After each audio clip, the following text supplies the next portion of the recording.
Hello, it's Mari-Lyn of Hard at Work, and I am here doing the podcast called the Creating an Impactful Legacy. And today I have on the call with me is Geoff Thatcher. Welcome, Geoff. Hey, how are you? Good, good. How are you doing? I'm great today, thanks. That's good. So we talked a while ago, and he was going to try to get his daughter on the call because they're working on some really good projects. So anyway, that's okay. So it's just going to be Geoff and I having a wonderful conversation. So Geoff, share a little bit with the audience about what you were doing and how'd you get started doing what you're doing. Well, I got started in this crazy experience industry as a 14-year-old cleanup boy. And yes, that was the name of the job, cleanup boy. That was my title. As a 14-year-old cleanup boy at an amusement park called Lagoon Amusement Park in Farmington, Utah. And I worked there for 10 years. I was a train engineer, lifeguard, stuntman, worked as a stage manager, DJ. When you work at a theme park for 10 years, you do almost everything. Mm-hmm. And then after a brief flirtation with journalism, I got a job as a creative writer working for a theme park, museum, and exhibit design company. Mm-hmm. And I'm still doing it. So we work on experiences, whether it's a theme park attraction in Abu Dhabi or a museum exhibit in Texas or a big event in Los Angeles. We work on experiences. That's what we do. Right. And so how does that translate into the workplace, or does it? Because because they're all experiences, right? Well, everything is an experience, Mm-hmm. but it's typically what we work on are things that you would see if you walk into a corporation Mm-hmm. and the corporate lobby. We do corporate lobbies. Okay. You go into a corporation and they have an executive briefing center or a customer experience center or some type of demo center.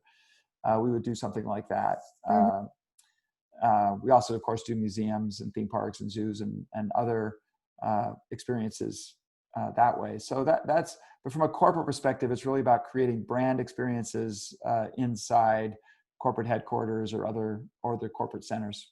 Mm-hmm. So describe it as an experience. Wow, that's a really, really, really good question. I worked for Tom Peters. Yeah. I think, I hope I don't offend you by saying this, but I No, think it's okay. both you and I are old enough to remember Tom Peters. Mm-hmm. Out in Search of Excellence in the 80s. He was kind of the original business guru back with, Stephen Covey and all those guys. Yeah. And, Tom liked to say that an experience has a beginning, a middle, and an end. Mm-hmm.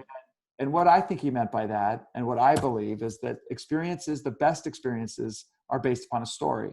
Mm-hmm. And, anybody can, put up a fancy video wall or a fancy sculpture in a lobby and call it an experience. But I don't believe that really truly is an experience. An experience is something that's inspired by and based upon and tells a story. So Mm-hmm. there has to be a reason to create the experience. Experiences with no meaning have no story.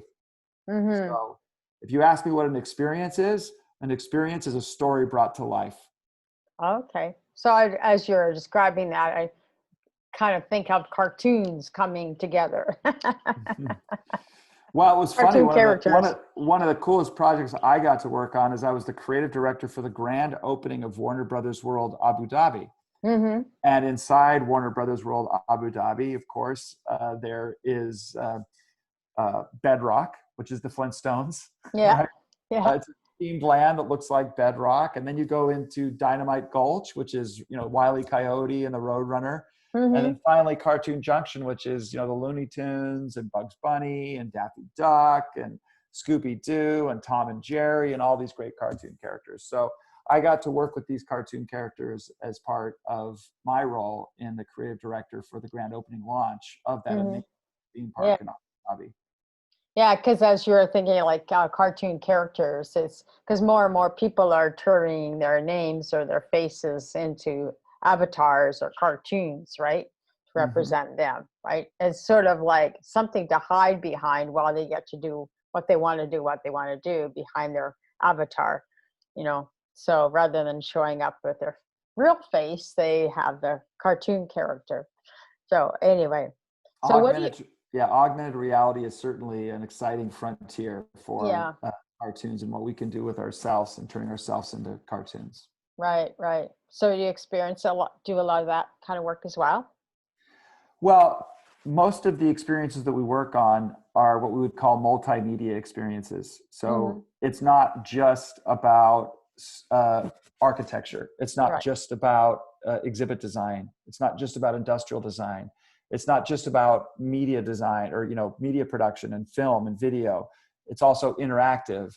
So I've worked on a lot of projects where we have a blend of virtual reality, augmented reality, interactive media, immersive media, architecture, graphics, art, sculpture, all of those things blend together. So it's a multidisciplinary process when you create an experience. right, right. Cool. So I think we talked to you last time about you've written a book about 4 CEOs. Tell us a little bit more about that. So I was in 2016, I was working on a project in Saudi Arabia. It was a traveling exhibition for the King Abdullah Foundation. And King Abdullah had been the king of Saudi Arabia and the crown prince before that, and a longtime leader in the country. And so we were, looking at his history and looking at the future of the kingdom and trying to figure out how to connect it all together. And during this process, we worked with the History Factory and its CEO, Bruce Weindrich. And as part of that process, Bruce has this philosophy called start with the future and work back. Mm-hmm. And I just started getting fascinated by time travel and how cool it would be if you were a CEO of a company to be able to time travel, either back in time or into the future. Mm-hmm. And so I wrote a short story called The CEO's Time Machine, and, really just sat there and didn't really do much with it. And then in August of this year, I hired my daughter, Zoe. She's an amazing designer and illustrator. And then in October of this year, she posted a sketch, a little ink sketch on her Instagram account, our company's Instagram account. And it was a girl with a red scarf. And I just immediately was like, Zoe, that is the perfect visual style for this story, The CEO's Time Machine. And then nothing happened because the problem with working on projects in your spare time is you never have any spare time. Yeah. One of the benefits of the pandemic is it gave us all an opportunity to work on those projects that have been sitting on the shelf. Mm-hmm. Like literally, my book is sitting on the shelf. So it gave us an opportunity to work on projects that have been sitting on the shelf because we had a pause. We Right. had some time. And so one of the best things that came out of the pandemic for me and for us is we're now published. We have a book. And so the book itself tells the story of a Elon Musk, Steve Jobs type of CEO who's always inventing the future and always coming up with incredible ideas. And this CEO needs to turn over the reins of the company to his protege, a younger woman. And he has one last thing to teach her before he finally gives her the company. And that one thing is introducing her to his time machine. So that's what the book is about. Yeah. Kind of reminds me of your daughter working with you now, and then eventually you have to turn over the reins to her. You may or may not, but sort of sounds like it's sort of like your own story in that kind of way. Yeah, absolutely. And, one thing that we sometimes forget is that the future of any company is already there. Right. If you want to talk to the future of Procter & Gamble, that future is already there in the company. If you want to talk to the future of General Electric, the future is already there. You just need to talk to the younger people in that organization. Right, right. Yeah. It's one of the points we make in the book. Yeah, it's one of the points we make in the book is that you need to listen to the future of your organization. Right. And those are the people that are already there in that space working with you. Yeah. Absolutely. So do you have any tips to CEOs about your book or about lessons you've learned along the way? Well, we've been getting great reviews on the book, which is so great and so nice to hear. And what people are telling us that the book has a lot of messages that are important to CEOs. And, it is a time machine. You can travel back in past. And of course, if you're the CEO of General Electric, would you like to go back and see how the CEO in 1919 handled the Spanish flu? Would you like to go back and look at 1968 and see how the CEO of General Electric handled racial unrest? So these are the things that you want to learn. Right. And then would you also like to go to the future Mm-hmm. and look at the future? So we talked about doing that by talking to young people. But even if you have a time machine and you can travel to the future, and even if you have a time machine and can travel to the past, you still have to come back to the present. Mm-hmm. And at the present, you have to be decisive and you have to make decisions. Right. And one of the stories we tell in the book is when Kelly Johnson, the founder and iconic head of Lockheed Martin Skunk Works, when he was turning over the reins of Skunk Works to Ben Rich. And Ben Rich is the guy who invented the stealth airplane. So it's like he's obviously a genius, right? And when he turned over the reins to Ben Rich, he was supposed to spend 2 weeks with him, giving him orientation and briefing him. And he went in and said, listen, I can tell you what you need to know in 5 minutes. He said, 1, be decisive. Even if it's the wrong decision, make a decision. Right. Be decisive. And then second, he said, if you need to kill a project, kill it. Do not wound projects. Kill dead. So, and I think that goes hand in hand with decision making, because if you make a decision and it's wrong, and you have to make correct that mistake, make sure that you correct it fully. Right. Don't let it linger. Don't let it fester. Kill it dead. So. Sounds like an engineer. Sounds like an engineer. Are you an engineer by training? No. I know a lot of engineers, and don't we all? And then I'm learning their language, their words, what they mean by things. And I'm like, it's pretty interesting, you guys, because it's just a new horizon for me to explore engineers. I've never really knew any until, recently. Yeah. So what kind of services then do you really provide for your clients? As you said, experiences, you help CEOs tell their story. Sure. What else? Well, the name of our company is Creative Principles. And the reason it's called Creative Principles is because it is about creative leadership. And that's what we provide to our clients. So our clients come to us when they want high-level creativity to create experiences. And so, whether that client is a developer in Abu Dhabi who's looking to create a new attraction, or whether it's a corporation in Houston looking to create a new customer experience center, that's what we work on. We provide high-level creative. So, I am a creative director and a writer by training, and that's what I do. And I come up with great ideas. Okay. You're the idea guy. No pressure. No pressure. No pressure. No pressure. So do you feel pressure? All the time. If there's one thing I would like to share with people that are younger coming into the workplace is that, if you have anxiety, welcome to the club. Right. There are times I have a desk right here, and there are times in my career when I would like to crawl under this desk and curl up in the fetal position and suck my thumb because I just don't know if I can do it. Right. So yeah, there's pressure. I mean, it's if you have to come up with an idea, a big idea, yeah, there's absolutely pressure. But the only way to deal with that pressure is to actually do the work. Right. Actually, a lot of times I sit with my fingers at the keyboard and I have to figure out a new idea, and it doesn't write itself. You have to start typing. You have to start pinging those keys and figuring it out. I find what I do for the ideas, I start creating mind maps and then just list the possibilities and what's available, what I could do. And, so that's helps me to put it down on paper, if you will. It's still on the computer, but it's put down, right? Yeah, well, all a mind map is really a series of connections. And people sometimes ask me, well, how are you creative? How do you do it? How do you come up with big ideas? And I'm like, well, it's about making connections. And the only way you can make connections is by filling your life and filling your workplace with a lot of stimulus. So you put everything up on the board. You Pinterest, for example. I love Pinterest. I have a big Pinterest account, and I use Pinterest all the time because it's where I find stimulus. I read magazines. Here's an article right here, bouncing back.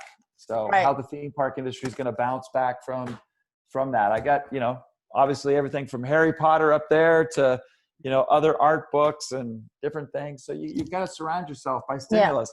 I listen to music and enjoy art. And I love going to experiences. We call it #research when we go to an experience. So I always like to tell people, if you're traveling in a city, even if you only have a half hour, right, that half hour and go experience something. Yeah, because that's what stimulates you, right? Absolutely. Experiences that stimulate you enough so that you can come up with new ideas. And sometimes, ideas could be experienced in the shower that the idea comes to you, right? But like you were saying, it's if you're being a tourist, whether it's your own city or somewhere else, you're always looking for experiences. You don't go travel somewhere just to sit in your hotel room. Right. Kind of thing. Yeah.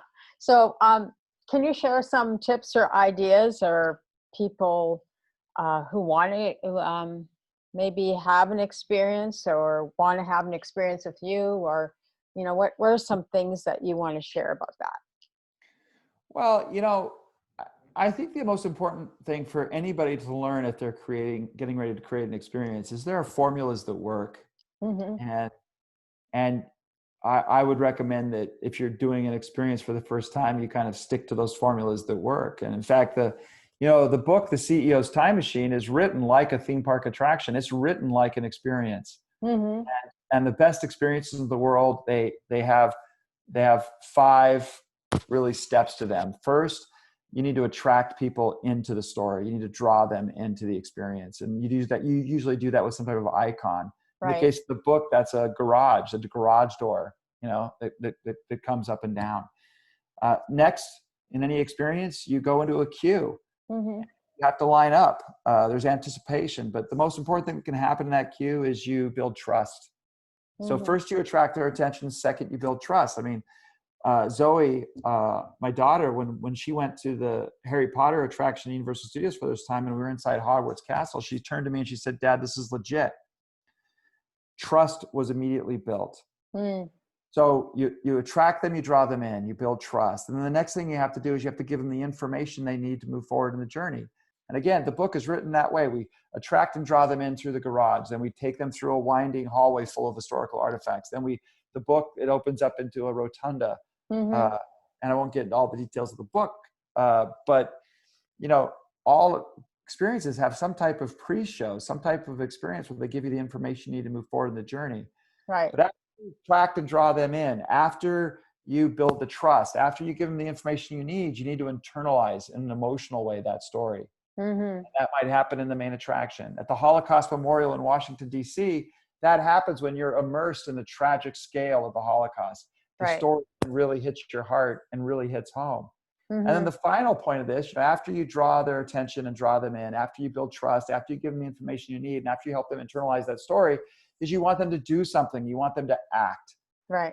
At most theme park attractions, that act is some type of retail component where you exit through retail. But at the end of the day, it's really about getting people to become part of that story. When we're there at Universal Studios, at the retail store in Hogwarts Castle, it wasn't about buying a jersey. It was about which jersey to buy. Do we buy a Hufflepuff jersey? Do we buy a Slytherin jersey? Do we buy a Ravenclaw jersey? Or do we buy a Gryffindor jersey? So if anybody wants to start an experience, I would say learn the experience model. You attract their attention. You build their trust. You give them the information they need to move forward in the journey. You help them internalize that story. And then finally, you get them to act and do something. Right. I liked the second last tip that you just gave. I thought that was, okay. I got to do that. Exactly. Yeah. Well, what's your favorite experience? Oh, gosh, I've had so many wonderful experiences.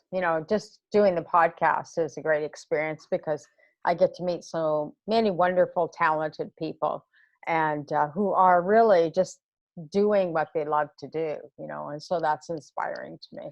Yeah. And I guess, you know, in a podcast, the first thing you have to do is get their attention. Yeah.